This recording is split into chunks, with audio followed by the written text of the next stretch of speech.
Hey guys, this is Father Looker. I am coming to you live and late, taking off my glasses to avoid the glare, from my actual church sound booth. My personal laptop has decided that it doesn't want to record on the camera, so I'm sitting in the sound booth. Um, and trying to get this done. I know it's late, and I apologize. So we're talking about the Middle Ages and Chaucer and the Canterbury Tales right now. So, in general, for most of the world, when we talk about the Middle Ages, we are talking about the time between the fall of Rome in roughly 500 AD and the Florentine Renaissance, or the beginning of the Renaissance in Florence, Italy. Florentine is the adjective form of Florence. That happened around 1500. So roughly 500 to 1500, those are the Middle Ages. Now, funny story, years ago when my wife was very sick, she was pregnant and in the hospital. They thought she was very ill. And I was sent to go get something to eat. And when I went to get something to eat, I went to a Firehouse Subs. I went to a Firehouse Subs and said, I wanted the New York steamer or whatever. And the nice lady behind the counter said, what size? And I said, I'll take the small one. And she said, we have large and medium. And I said, I want the small. I said, sir, we only have large and medium. And I said, you can't just have large and medium because medium is the middle.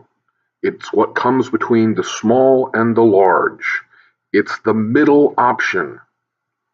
So I don't care if you call it super ginormous, huge, and freaking gargantuan. I want the little one. That kind of is the case with the Middle Ages. Okay?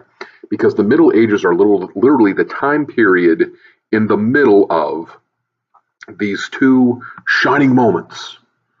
The Golden Age of Rome, or the end of the Golden Age of Rome, and the beginning of the Renaissance. Now, there's something inherently egotistical about this, okay? Realize that the term Middle Ages and the term Renaissance were both coined by essentially art patrons in Florence. Okay, so, and if you think about the word Renaissance, it means rebirth.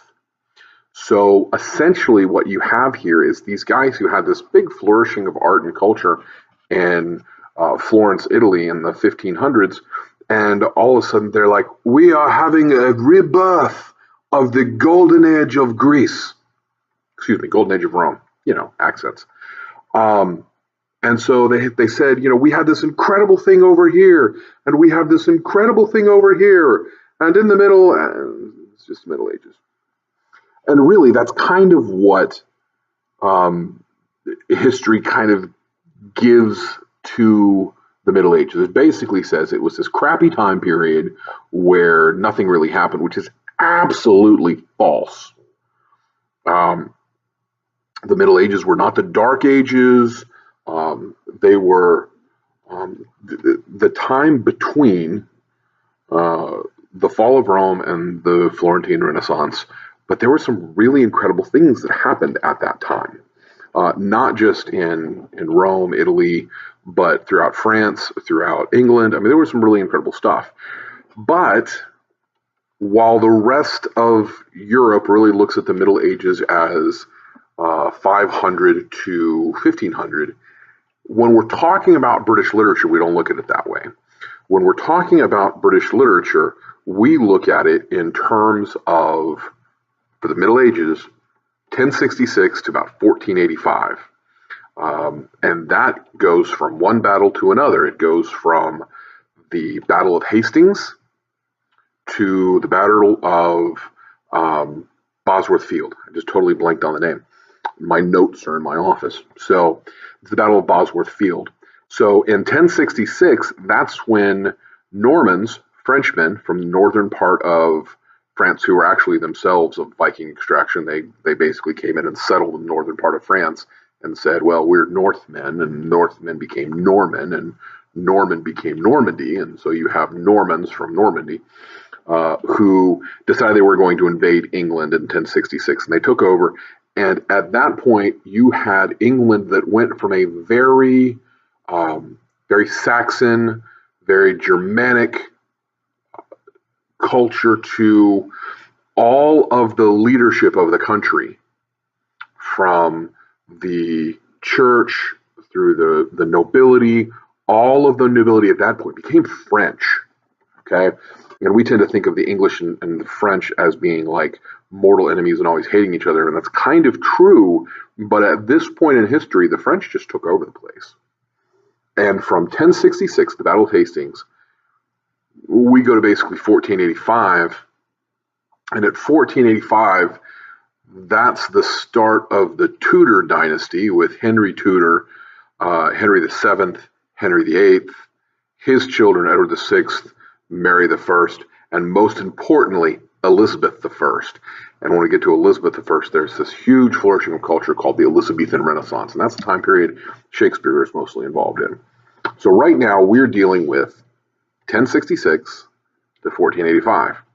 Now the most important character, the most important literary figure of that time is a guy named Geoffrey Chaucer. And he is most notable for the fact that he wrote this one work called the Canterbury Tales. Now, a little bit of background. In 1170, King Henry II got in a squabble with his Archbishop of Canterbury, Thomas Becket. Now, just as Rome is the head of the Roman Catholic Church, Canterbury was the head of the Church of England. And so the Archbishop of Canterbury was the highest religious official in the country. And they had been really good friends growing up, and then they got into this big squabble. Actually, Henry made him the Archbishop of Canterbury because he thought he'd finally have a friend on the inside, and it didn't work out because Thomas kind of went native. It just ended up badly, and the next thing you know, Henry is getting bad news at a party around Christmas, and he rants and raves, and he says, "Well, no one rid me of this troublesome priest." And three knights who had been drinking were like, "Well, we will." And they rode off, and they found him on the steps of Canterbury Cathedral getting ready for his evening prayers, and they murdered him quite graphically. I mean, not that there's like a really calm way to murder somebody, but they like cut him down with their swords and chopped off his head and like literally stirred his brains around to make sure he was like most sincerely dead and not just merely dead. So, interestingly enough, because this was the Archbishop of Canterbury and it was sort of done at the behest of the king, this was one of the single best documented events in the Middle Ages. There are so many sources that talk about what happened when this went down. Well, the Pope went nuts. Okay, you just murdered one of my bishops on the steps of his own cathedral getting ready for a prayer service. Oh, someone's going to pay. And the Pope put the entire country under something called interdict. And that was essentially, there were no sacraments that were able to be done in the country at the time. So nobody could get married, nobody could get buried, nobody could make their confessions, nobody could receive last rites. He essentially, in the way that it was thought of at the time, basically said, everybody in this country is going to hell if they die. And that was the mentality at the time. And so obviously the king had to really deal with that or have his people like run him down and kill him because they needed to receive the sacraments of the church. They needed to be in the good standing of the church because at this time there was only one church, and if it was mad at you, you were pretty much you're doomed. So Henry made this big pilgrimage, and he got everything right with the Pope. Took a couple years, and they made St. Thomas at Becket, St. Thomas of Canterbury, they made him a saint, and Canterbury became a pilgrim site. So all over the country, people would go on these pilgrimages, these journeys to Canterbury, and they'd make a special offering there, and it was thought that you would get some special favor for doing so. Sort of like God would be like, "Hey, you just did a great thing, extra blessings for you." Okay, so not talking about the theology behind that. This is the way it was. Okay, so That's the background for the Canterbury Tales, because what happens is Chaucer tells the story of a whole bunch of pilgrims, about 24 or so pilgrims, who start off at this one inn and go on a pilgrimage. And they're not friends, they're not acquaintances, they're just people who all have to be starting from the same place and going on a pilgrimage. And when they set off, they decide, hey, look, let's entertain ourselves on the way by telling stories. And whoever gets the best story, and whoever we decide tells the best story, we'll buy him dinner when we get back. So low stake competition here, no pun intended. But when you get back from this, we'll have dinner for the guy who tells the best story. And unfortunately, Chaucer didn't finish it. He only has some of the pilgrims tell one or two tales. Everybody was supposed to tell two stories. And we don't really have all of those, which is a real shame, because Chaucer does some really interesting things here. I really love Canterbury Tales. One of my favorite professors in college was head over heels about the Canterbury Tales. So I'm really trying to decide what to say and what not to say about it. What I'm going to want you to do this week is to read just the General Prologue. And you can see in the notes below, assuming I can get those working, that there are 3 different ways of reading it. I'll also want you to look up this video that's going to be included in the notes below. That is, it is the Lord's Prayer in Middle English. Because we're not talking about Old English anymore. This is not the same language Beowulf was written in. This is almost understandable. In fact, if you're really clever, you can probably understand a good portion of it. There's some vocabulary that's really off. The vowels are all pronounced in sort of what we call continental pronunciation. So all of the A's are ah, and the E's are A, and the I's are E, the O's are O, and the U's are oo. And there are no silent letters, so you have the terrible potential of being stabbed with a canifa, which would be a knife, obviously. So I'm going to want you to look at the how Middle English was pronounced, and we looked at the Old English version of the Lord's Prayer, so now we're going to look at the Middle English version of the Lord's Prayer. And I'm going to want you to look at those, and then I give you a whole bunch of different ways to read the Canterbury Tales. There's like a side-by-side with a modern paraphrase. There's straight text with lots of footnotes, and then there's a Middle English with modern spelling, which would be a little bit easier to read. So whichever one you're comfortable with, go ahead and read. You're going to read the General Prologue.